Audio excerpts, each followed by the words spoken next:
A very good morning to everyone on your dial this morning. If you're tuning in, you would be on the fifth connection.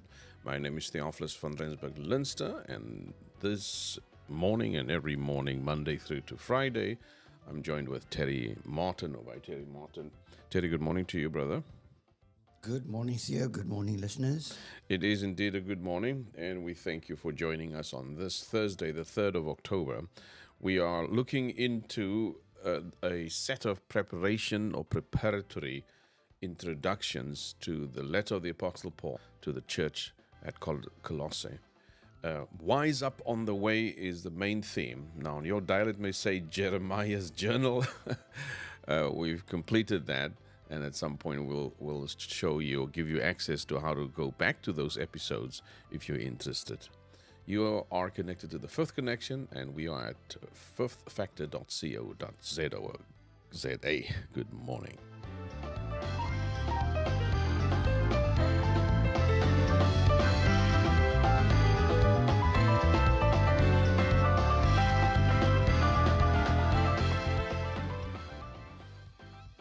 As I said, I'm joined by Terry Martin. Terry, good morning. Over to you, buddy.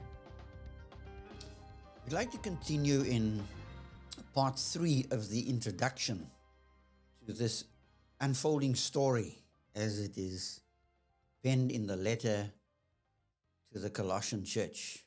And Paul is the writer, and Paul's challenge to the church is simple yet complex.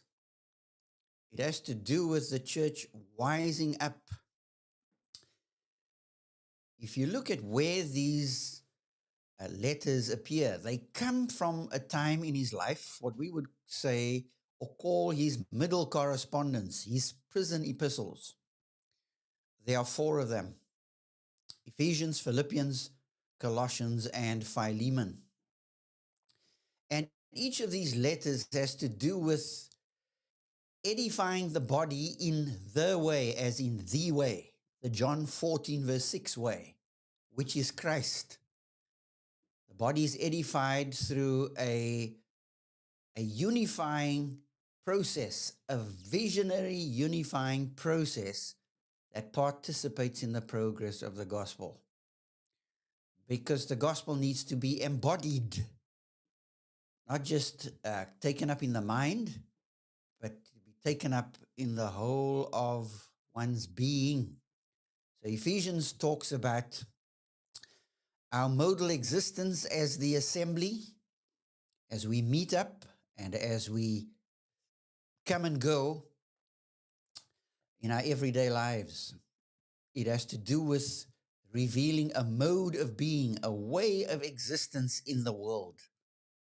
And from Ephesians, we move to Philippians. Philippians is a book about reminding the believer. When you remind somebody, you put something into their mind. I always say to individuals, put this in your filing cabinet, your mental filing cabinet. Well, that's what it means to become mindful or to remind someone about something. And then in the book of Colossians, which is where we want to take up the issue, it is about sapiential. Sapiens has to do with wisdom. The assembly needs to reach for wisdom. Wisdom has to do with being something, not purely having something in having mode, the way you have money and possessions, but being something. And then the book of Philemon, it has to do with mediating. It is mediatorial in its thrust. It needs to remain reciprocally open to one another. I pour into your life and you pour into mine, and that's where reciprocity happens. And so we look at Colossians a little more carefully, and we are going to see a picture of wisdom unfolding in this book that I myself had not seen before. And you see, that's what the joy of discovery is all about. When you come to the biblical text, come to it with a beginner's mind, as if you have never read the text before in your life. And your posture, the posture of your heart is, what can this person learn? What can I learn today? And so we are going to look at wisdom as a tool for discovering things and stuff. It's a meta heuristic. What is a heuristic? It is a tool used to discover things, such as questions are heuristics. They are tools used to discover things: who, what, why, where, when, and how. And so wisdom falls into the category of the meta heuristic. It is higher ordered thinking, higher ordered living. That's what wise living is all about. And when you look at Solomon in the Old Testament, God said, ask of me anything and I will give it. I will do it. And what did he say? Lord, I pray for wisdom to govern my people. And God gives him wisdom plus, plus, plus, way beyond what he ever asked or thought. And you see an execution of that wisdom right after that request is fulfilled, where he has got a very difficult situation that he has to navigate, and he navigates it with great skill and dexterity. Call it fluidity, because wisdom is something that flows. And so we need to notice that our lives need to follow a particular trajectory. That trajectory has to do with transformation. The path of the flight of our lives is constant transformation. To be changing and to change, to become more and more like Christ. Because the goal is to cultivate wisdom. And that's what these 4 chapters is going to map out for us. It's going to map out a pattern, a trajectory for transformation, and also the postures that we need to have that will afford us a reaching for wisdom. Now, the letter starts out in the book of Colossians. The story unfolds with 3 things that needs to be part of the life of the assembly. And you've heard these 3 things before. It is faith, hope, and love. And each of these 3 things are actional and they are relational. Faith, hope, and love are actions and relations because they afford us an engagement with the real world. They afford us opportunities to live within reality, what is really real. So faith, hope, and love are not just nouns, they are verbal. They have verbal implications. They are doing words, as I would teach a grammar lesson to little gradies. They are words of action, but they are words of relationship. They are adverbial. They tell us how to execute actions with faith, with hope, and with love. But what in the world are these 3 things? And we're going to restrict ourselves now to the book of Colossians, the story as it unfolds in the 4 chapters. What is faith? Well, it's interesting when you ask one believer and another, you get differences of opinions and definition as their faces differ.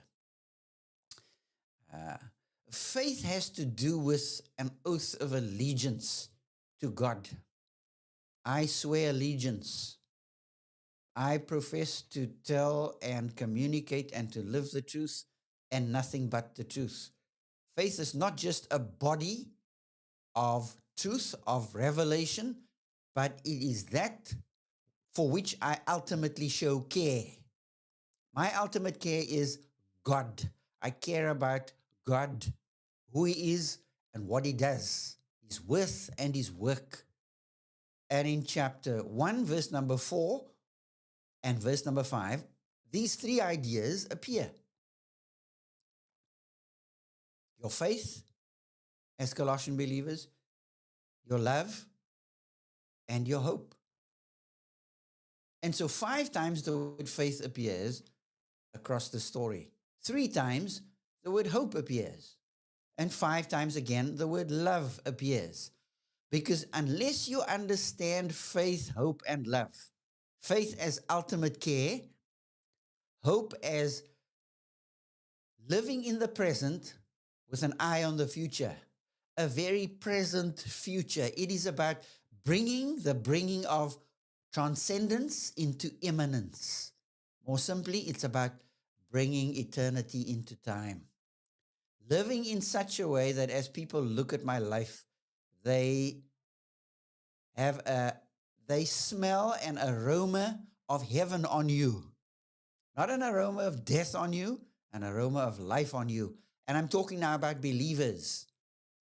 We can have a stench of death on us because we live as people who have no hope. We live as people who view the cross as foolishness. That's not just a word to pagans, it's a word to believers. Live with eternity's values in view. That's a very famous hymn. With eternity's values in view, Lord. With eternity's values in view. May I do each day's work for Jesus with eternity's values in view. And then love is giving up something at great cost to me for the benefit of others. If you really love somebody, you'd be willing to pay a very costly price in order that they become successful and that their lives become impactful. And that is what dispositional knowing is. It is knowing as a process of participation within the perspectives that you bring to life and to your walk with God. And so you will notice that love is something that is very intentional. It is something that we are strategically intentional. Because you see, truth is living in fidelity with the flow of reality. That is a mouthful. What is truth? It is living faithfully in and with the flow of reality. All of what life throws at me, all of what comes at me, I live in fidelity to what comes at me because I'm in contact with heaven. And so you move from love, which is intentional, to love, which gives you capacity. Capacity to do what? Capacity to reach for wisdom.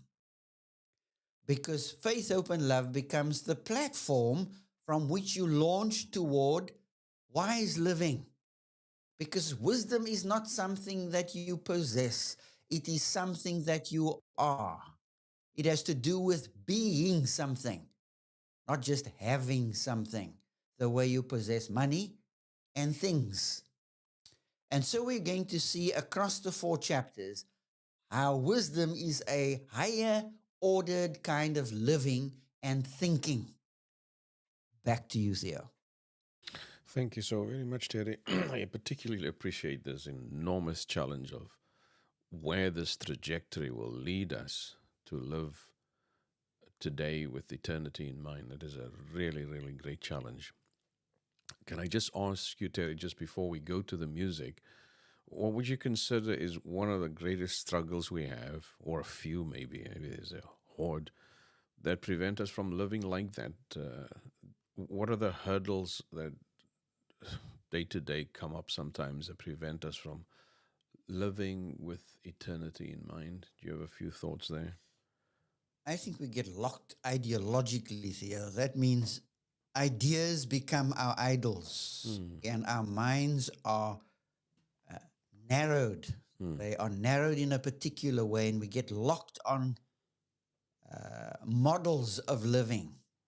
And we get models of, locked onto models of being church and doing church. And so our thinking is really where the problem is. And unless the citadels of our minds can be blown in a good way, Hmm.